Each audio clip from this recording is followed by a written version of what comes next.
Hello, नमस्कार दोस्तों। कैसे हो आप? कैसी चल रही है आपकी पढ़ाई? उम्मीद करता हूँ बहुत अच्छे से चल रही होगी और घर पे रहकर आप अच्छे से पढ़ाई कर रहे होंगे। एग्ज़ाम दोस्तों अवश्य होगी, तो अपनी पढ़ाई बीच में छोड़े नहीं, जारी रखें। और 2 गज की दूरी और मास्क भी ज़रूरी है दोस्तों। जब भी आप कहीं बाहर निकलें तो ये जो कोविड-19 है उसकी जो प्रोटोकॉल है उसका पालन आप ज़रूर करें और सरकार के जो नियम है उनका भी आप पालन करते रहें, वरना तो आप खतरे में पड़ सकते हैं। दोस्तों आज हम पढ़ेंगे एक नए वीडियो में पाठ 12 का सेकंड पार्ट पढ़ेंगे, जिसमें वन्य जीव संरक्षण के बारे में दिया गया है, तो वो हम यहाँ पे पढ़ने वाले हैं। तो दोस्तों चलिए पढ़ते हैं कि वन्य जीव संरक्षण क्या होता है। आइए हम समझें वन्य जीव क्या है और उनका संरक्षण क्या है। वन्य जीव सामान्य भाषा में उन जीव जंतुओं के लिए प्रयुक्त करते हैं जो प्राकृतिक आवास में निवास करते हैं, जैसे हाथी, शेर, गैंडा, हिरण आदि। किंतु व्यापक रूप से वन्य जीव हम उनके लिए प्रयुक्त करते हैं जो प्राकृतिक आवास में पाई जाने वाली समस्त सजीव प्रजातियों को ही वन्य जीव कहते हैं, जिसे मानव द्वारा पालतू नहीं बनाया जाता। उन्हें भी हम क्या कहते हैं? वन्य जीव कहते हैं। अब संरक्षण का अर्थ क्या है? हिफाजत करना, पालना, पोसना, रक्षा करना और सुरक्षा करना, ये सब संरक्षण का अर्थ है। अतः हमें वन्य जीवों की हिफाजत, रक्षा, सुरक्षा करनी चाहिए एवं इन्हें पालना पोसना चाहिए। इन्हें भी जीने का हक है, अधिकार है।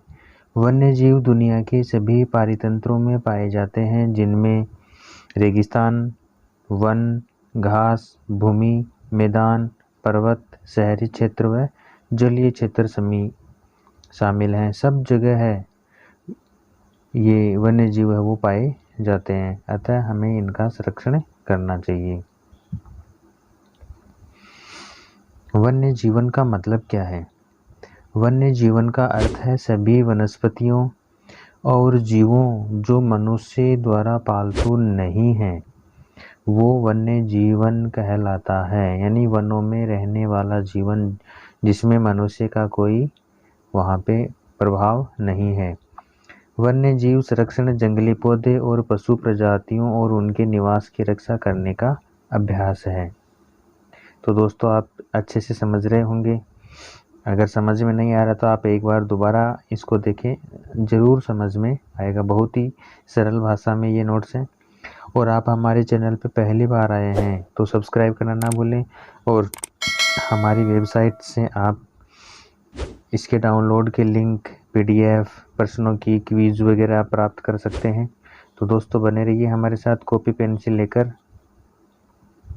देखिए आप चित्र देख रहे हैं, यहाँ पे आप पहचान रहे होंगे कि ये कौन कौन से जानवर हैं। ऊपर देख रहे हैं आप, शेर है, भालू है, लोमड़ी है, हाथी है। तो दोस्तों ये सारे क्या हैं? वन्य जीवों के उदाहरण हैं। इन सभी से आप परिचित हैं। अब वन्य जीवों के संरक्षण हेतु निम्न उपाय अपनाए जा सकते हैं। कौन कौन से उपाय हैं उनके बारे में हम जानेंगे।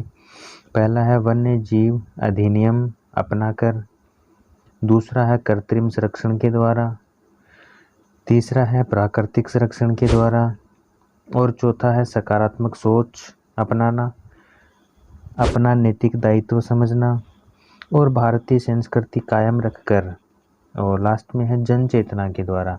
इन सभी बातों को अपनाकर हम वन्य जीवों का संरक्षण कर सकते हैं। अब है वन्य जीवन के लिए प्रमुख खतरे कि इन जंतुओं का जो जीवन है उनको किन किन बातों से खतरा है। तो दोस्तों देखिए यहाँ पे सबसे पहला और प्रमुख कारण क्या है? बढ़ती हुई जनसंख्या। इंसान इतनी ज़्यादा जनसंख्या में बढ़ गए हैं कि इन वन्य जीवों का जीवन है वो दुर्लभ हो गया है। दूसरा कारण है प्रमुख जलवायु परिवर्तन। तीसरा प्रमुख कारण है वनों की कटाई और चौथा है प्रदूषण। तो ये बातें हैं जो वन्य जीवन के लिए प्रमुख खतरा बनी हुई है। आइए इनके बारे में हम देखते हैं। पहला है जलवायु परिवर्तन। मौसम और जलवायु चरम सीमाओं का यह तीव्रता हमारे दैनिक जीवन में ग्लोबल वार्मिंग का सबसे अधिक प्रभावशाली प्रभाव होगा। यह भी हमारी दुनिया के परिदृश्य में खतरनाक परिवर्तन का कारण बनता है। वन्य जीव प्रजातियों और उनके आवास पर तनाव जोड़ता है। तो ये हो गया जलवायु परिवर्तन, यानी जलवायु परिवर्तन होगी तो ग्लोबल वार्मिंग बढ़ेगा और इससे जीवों की प्रजातियां वो खतरे में आ जाएंगी। दूसरा कारण था प्रदूषण वाला। तो देखिए प्रदूषण किन किन कारकों से होता है और जंतुओं पर क्या प्रभाव है। कीटनाशकों और विषाक्त रसायनों का व्यापक रूप से उपयोग किया जा रहा है, जो पर्यावरण को कुछ पौधों, कीड़ों और कृंतकों के लिए जहरीला बना देता है।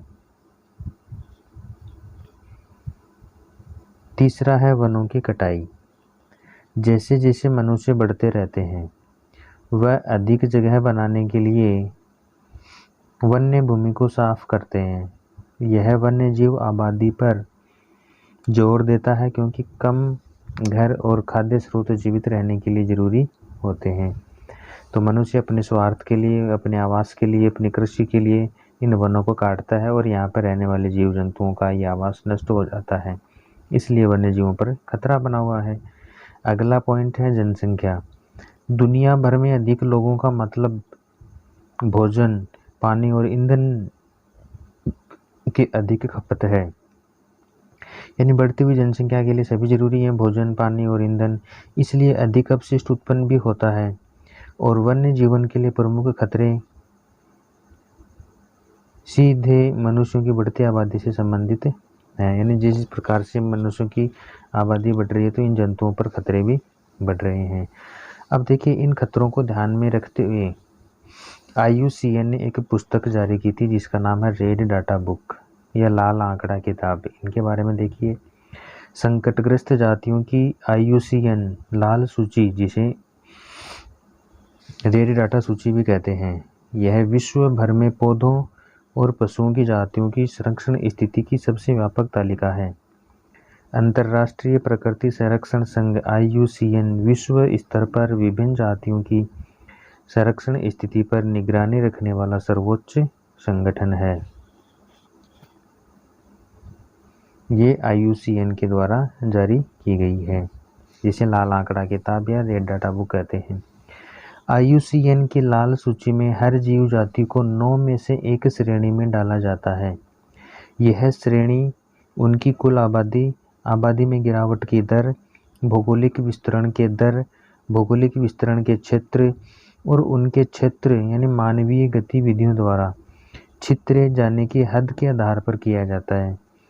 IUCN की लाल सूची में हर जीव जाति को 9 में से एक श्रेणी में डाला जाता है। यह श्रेणी कर उनकी कुल आबादी में गिरावट की दर, भौगोलिक विस्तरण की दर, भौगोलिक विस्तरण के क्षेत्र और उनके क्षेत्र यानी मानवीय गतिविधियों द्वारा छितरे जाने की हद के आधार पर किया जाता है। दोस्तों ये बात यहाँ पे डबल प्रिंट हो गई है, तो आप इसे 2 बार पढ़ लें, आपका तो रिवीजन ही हो रहा है। अब देखिए यहाँ पे कि प्रमुख जातियाँ कौन कौन सी, इनकी जो संकट के आधार पर इनको डिवाइड किया गया है। सबसे पहले है विलुप्त जाति। तो देखिए यहाँ पे इसको एक्सटिंक्ट भी बोलते हैं या एक्स भी कहा जाता है, कि वर्तमान में इस जाति का या इन जीवों का कोई भी सदस्य जीवित नहीं है, यानी धरती पर इनका वर्तमान में अस्तित्व नहीं है। उन्हें विलुप्त प्रजाति कहा जाता है।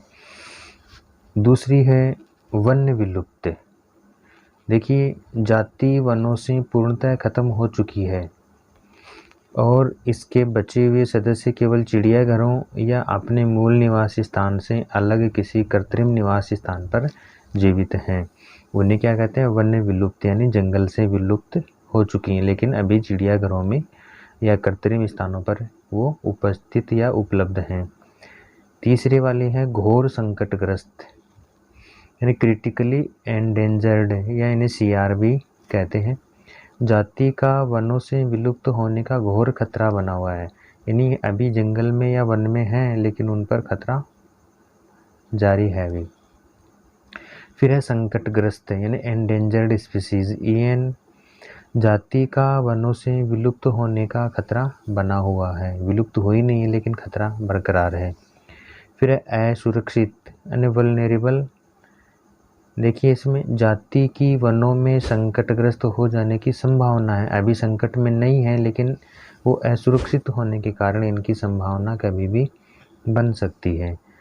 अब अगली है संकट निकट, जिसे नियर थ्रेटेंड या एंटी के नाम से जानते हैं। जाति की निकट भविष्य में संकटग्रस्त हो जाने की संभावना है। फिर संकट मुक्त, लिस्ट कंसर्न, जाति को बहुत कम खतरा है, बड़ी तादाद और विस्तृत क्षेत्र में पाई जाने वाली जाति है। फिर है आंकड़ों का अभाव और अनाकलित, यानी कुछ जातियां हैं जिनके बारे में अभी कोई सूचना नहीं है और कुछ है वो अनाकलित यानी जिनका आकलन नहीं किया जा सकता। अब पढ़ेंगे हम वन्य जीव संरक्षण अधिनियम 1972 के बारे में। देखिए भारतीय वन्य जीव संरक्षण अधिनियम 1972 भारत सरकार ने इस उद्देश्य से पारित किया था कि वन्य जीवों में अवैध शिकार तथा हाड़ मांस और खाल के व्यापार पर रोक लगाई जा सके। इनसे संबंधित है वन्य जीव संरक्षण अधिनियम 1972। इसे 2003 ईस्वी में संशोधित किया गया, यानी इनमें बदलाव किया गया और इनका नाम भारतीय वन्य जीव संरक्षण संशोधित किया गया यानी घोषित किया गया। भारतीय वन्य जीव संरक्षण अधिनियम 2002 रखा गया, जिसके तहत इसमें दंड और जुर्माना और कठोर कर दिया गया है। यह अधिकतम जंगली जानवरों, पक्षियों और पौधों को संरक्षण प्रदान करता है। अब हम पढ़ेंगे आगे, विविध प्रजातियों को उनके संरक्षण के लिए कुदरती आवास स्थलों से बाहर लाकर बसाया जाता है और वो जो आवास हैं वो वनस्पति उद्यान या प्राणी उद्यान कहलाते हैं, जिन्हें जू भी कहते हैं, यानी चिड़ियाघर भी कह सकते हैं हम। वन्य जीव संरक्षण की दृष्टि से उनके कुदरती आवास को सुरक्षित क्षेत्र घोषित कर दिया जाता है। भारतवर्ष में 3 तरह के कुदरती आवास स्थल मौजूद हैं। पहला है बायोस्फीयर रिजर्व, दूसरा है राष्ट्रीय उद्यान और तीसरा है वन्य प्राणी अभयारण्य। इन तीनों के बारे में हम यहाँ पे आगे पढ़ने वाले हैं। दोस्तों आपको ये अच्छा लग रहा है तो आप लाइक बटन जरूर दबाएं और हमारे चैनल को सब्सक्राइब करना न भूलें। देखिए बायोस्फीयर रिजर्व, राष्ट्रीय उद्यान और अभयारण्य क्या होते हैं, तीनों के बारे में हम यहाँ पे जानेंगे। सबसे पहला है बायोस्फीयर रिजर्व। देखिए यह 3 भागों में बांटा होता है। कोर जोन में मानवीय गतिविधियां पूर्ण रूप से प्रतिबंधित होती हैं। दूसरा है राष्ट्रीय उद्यान, मानवीय गतिविधियों पर पूरी पाबंदी केंद्र सरकार घोषित करती है। और तीसरा है अभयारण्य, कुछ मानवीय गतिविधि कर सकता है, वन्य प्राणी को नुकसान पहुंचाए बगैर राज्य सरकार घोषित करती है।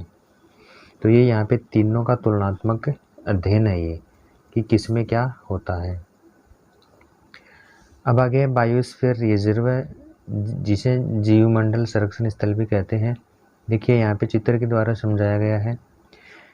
आप देख रहे हैं अंदर एक गहरे रंग की संरचना है गोल, फिर उसके बाद में डार्क के बाद में थोड़ी लाइट ग्रीन है और फिर बिल्कुल येलो ग्रीन, येलो है, येलो लाइट।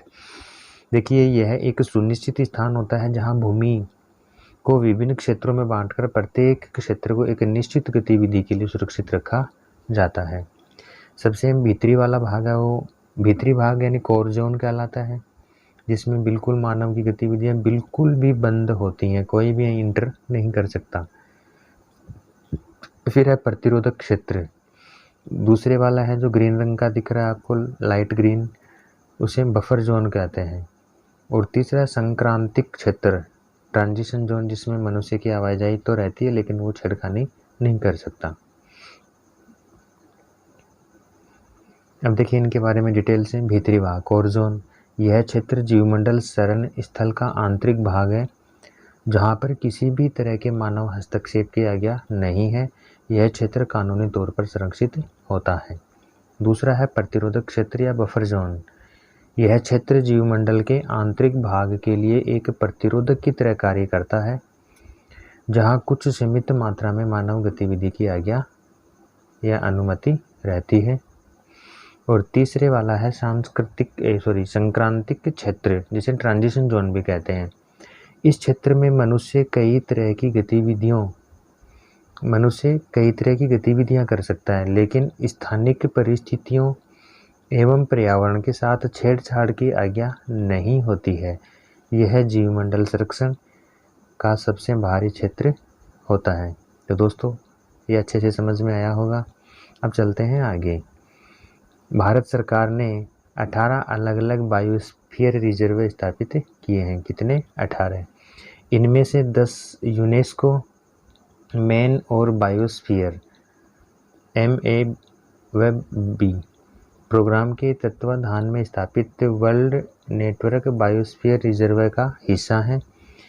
इनमें देखिए, नीलगिरी बायोस्फीयर रिजर्व MAB से संबंधित है और यह देश में स्थापित पहला बायोस्फीयर रिजर्व है। इसको दोस्तों आप याद रख सकते हैं। कि देश में स्थापित पहला बायोस्फीयर रिजर्व कौन सा है?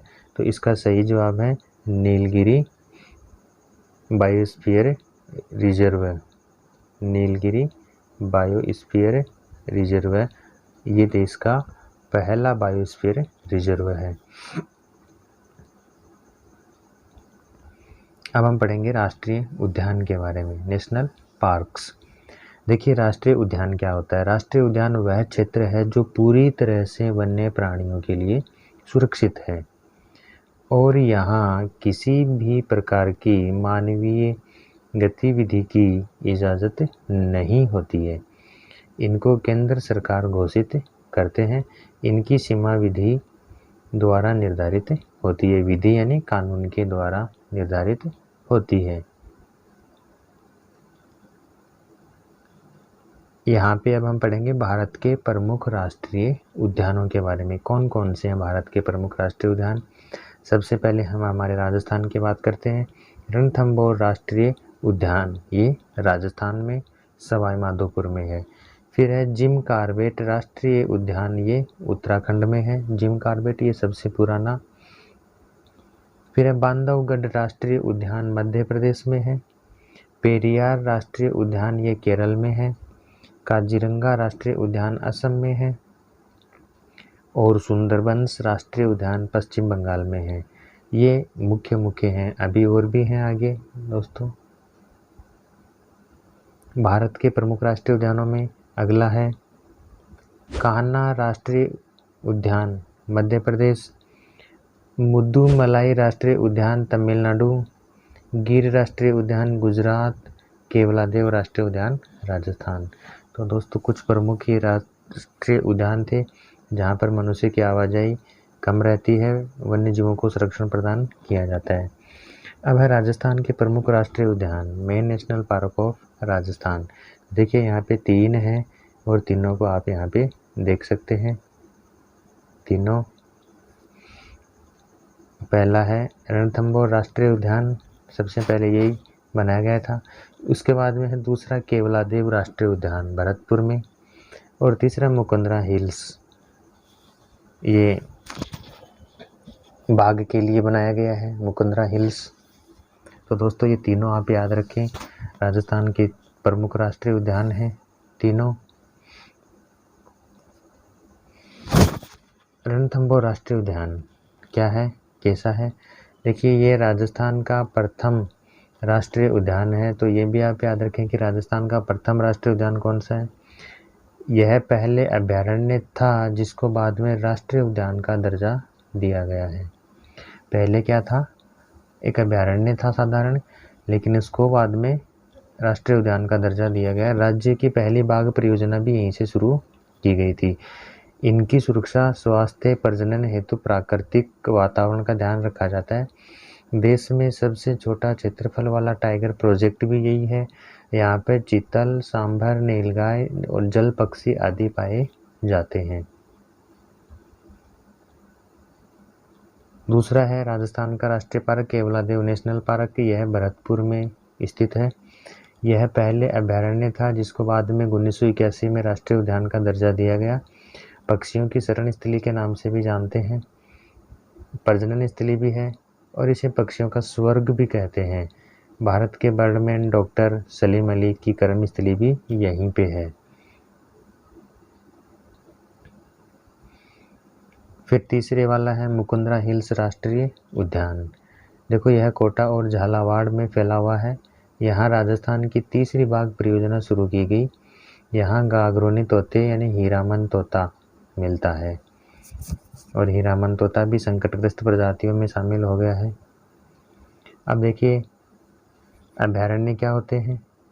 अभयारण्य यानी जिसे सेंचुरीज भी कहते हैं, शरण स्थल एक ऐसी सुरक्षित जगह होती है जो पशुओं के लिए सुरक्षित होता है, लेकिन इसमें कुछ मानव अपनी गतिविधियां कर सकता है, जैसे पेड़ से गिरी हुई सूखी लकड़ी उठाना आदि। इससे ज़्यादा नहीं कर सकता अभयारण्य। लेकिन राष्ट्रीय उद्यान में ऐसा नहीं होता है। जब तक वे शरण स्थल में सुरक्षित वन्य प्राणियों की सुरक्षा एवं प्राकृतिक गतिविधियों में बाधा उपस्थित नहीं कर सकते, तब तक कि वो लकड़ी भी उठा सकता है, उन्हें कोई वन्य जीवों को कोई नुकसान न हो। अब राजस्थान में 26 वन्य जीव अभयारण्य हैं। कितने हैं दोस्तों? 26। आप देख सकते हैं यहाँ पे 26 है। इनमें वन्य जीवों को पूर्ण संरक्षण एवं वंश वृद्धि के अवसर प्रदान किए जाते हैं। ये प्रकृति द्वारा निर्मित प्राकृतिक आवास हैं। राजस्थान के कुछ अभयारण्य यहाँ पे दिए गए हैं। नाहरगढ़ अभयारण्य जयपुर में, सरिस्का वन्य जीव अभयारण्य अलवर में, टाटगढ़ अरावली अभयारण्य है अरावली की पहाड़ियों में स्थित। देखिए ताल छापर अभयारण्य है और सीता माता अभयारण्य है। ताल छापर चूरू में काले हिरणों या कृष्ण मृग के लिए फेमस है और सीता माता अभयारण्य ये प्रतापगढ़ में है, जहाँ पे उड़न गिलहरी पाई जाती है उसके लिए प्रसिद्ध है। भारत के कुछ वन्य जीव अभयारण्य, तो देखिए दोस्तों ग्रेट इंडियन बस्टर्ड महाराष्ट्र में है। दूसरा है सिमलीपाल उड़ीसा में, सासन गिर अभयारण्य गुजरात में, दांदोली वन्यजीव अभयारण्य कर्नाटक में और चिन्नार वन्यजीव अभयारण्य ये केरल में है। और ये था ग्रेट इंडियन बस्टर्ड महाराष्ट्र में। और दोस्तों आपको पता है ना, ग्रेट इंडियन बस्टर्ड गोडावण को कहते हैं और ये हमारे राज्य का क्या है? राज्य पक्षी भी है। दोस्तों कैसी लगी आपको ये जानकारी? घर पे रहिए, सुरक्षित रहिए। जान है तो जहान है, 2 गज की दूरी, मास्क जरूरी, ये आप नहीं भूलें। तो दोस्तों अगला वीडियो आता है, तब तक के लिए थैंक यू, बाय बाय।